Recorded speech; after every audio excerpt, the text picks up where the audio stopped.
Cameras were there when it happened, just feet away as medics wheeled away the victim. They're going to take everything. I just told you. Emergency responders taking away one of two men involved. His head bandaged, as you can see. A second man also treated at the scene. All this happening in front of our very own Andria Borba, who was working on a story about security in the area, and she joins us live. Andria? Well, Elizabeth, this all happened just feet away across Geary Street from us right now. You can see the crime scene tape is still up. Investigators are still out here right now. We have some video of the aftermath of that stabbing for you. Again, we were working on a story about the 10B program for the San Francisco Police Department when we saw 15 cruisers pull up here into Geary Street along with fire departments and medics, all trying to figure out what was going on and get these two men taken care of and to the hospital. Appears to be a fight. They were both taken away. One had a stab wound in his side. Another had a bandage on his head.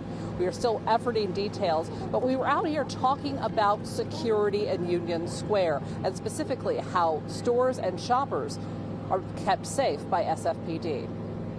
It's not hard to miss the layers of security in San Francisco's Union Square. SFPD cruisers on the street, private security just inside the glass doors of high-end boutiques, even off-duty officers working overtime for private businesses. We are wearing our uniforms, we are using all of our department-issued equipment, and we are also the most qualified in terms of understanding the local laws and policies that govern our city and county. Soon there will be one more layer of security in the world-famous shopping district. The city has authorized $350,000 to hire retired SFPD officers to patrol Union Square. If they're putting in the presence to keep the neighborhood feeling safer, confidence for shoppers, maybe discourage a few ne'er-do-wells. If that's the idea, then I could support it. Unlike their former colleagues in badges and guns, these will be in plain clothes.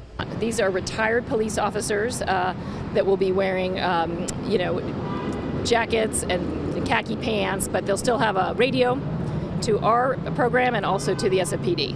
Karen Flood, executive director of the Union Square Business Improvement District, hopes that the crooks behind smash and grabs, cell phone thefts, and pickpockets will have another reason to think twice before committing crime here. These are professional rings that are oftentimes, doing these crimes.